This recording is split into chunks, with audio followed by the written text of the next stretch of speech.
జాతీయ రైతు దినోత్సవ శుభాకాంక్షలు.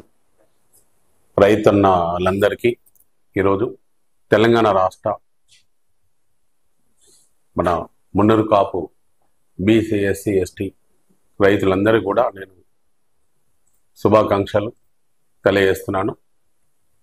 తెలంగాణ రాష్ట్ర మున్నూరు కాపు కుల బాంధవులందరికీ నా హృదయపూర్వక నమస్కారాలు తెలియజేస్తూ, ఈరోజు మున్నూరు కాపు అంటేనే ప్రధాన వృత్తి వ్యవసాయము.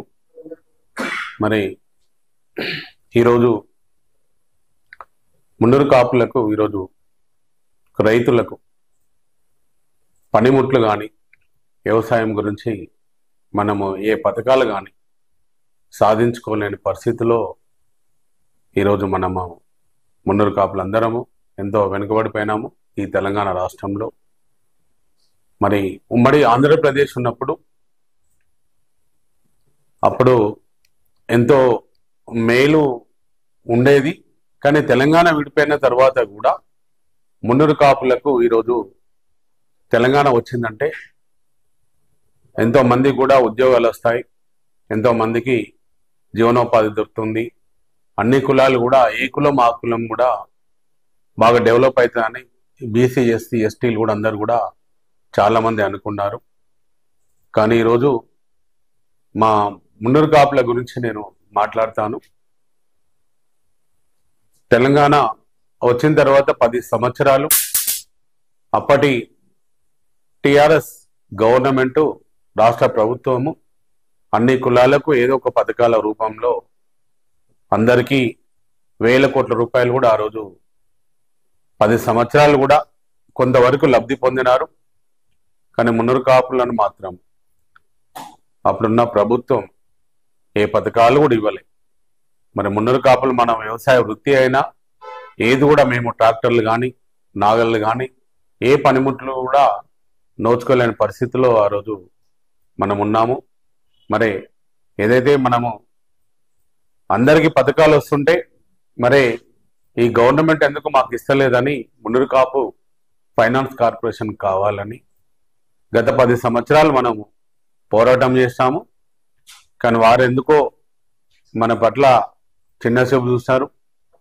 మరి ఈరోజు కాంగ్రెస్ పార్టీ అధికారంలోకి రావాలని, మరి ఎలా అయితే ఈ తెలంగాణ రాష్ట్రంలో మున్నూరు కాపులు సుమారు ఒక 60 లక్షలు, మరి ఆంధ్ర కాపులు, తెలగ, ఒంటరి, బలిజ, తూర్పు కాపు వీళ్ళందరూ కూడా ఒక 20 లక్షల మంది మరి ఈరోజు కాపులు ఉన్నారు. వీళ్ళందరినీ ఎలా అయినా కూడా మనం ఓట్ బ్యాంక్గా మార్చుకోవాలని మరి ఆ రోజు అసెంబ్లీలో దుద్దిల శ్రీధరబాబు గారు, మంత్రి శాసనసభ్యులు వారు మాట్లాడినారు. నాకున్న సన్నిహితంతో వారిని రిక్వెస్ట్ చేస్తే అసెంబ్లీలో మున్నూరు కాపులు ఈ తెలంగాణ రాష్ట్రంలో ఎక్కువ మంది ఉన్నారు, మరి వాళ్లకు కార్పొరేషన్ ఫండ్ అడుగుతున్నారు, మరి బాలబాలికలకు కూడా వసతులు, మరి భూమి అవన్నీ ఫండ్స్ ఇవ్వాలని కూడా వారు అడిగినారు.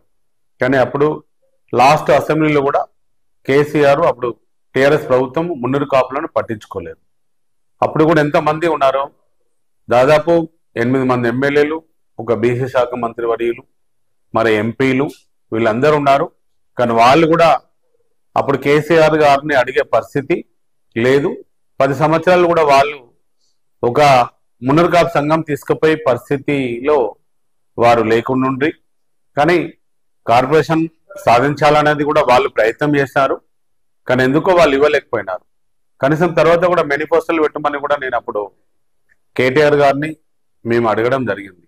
తప్పకుండా నాన్నగారికి చెప్తాము, దేవన్న గారు అని అన్నారు. కానీ వారు కూడా ఏం చేయలేకపోయినారు.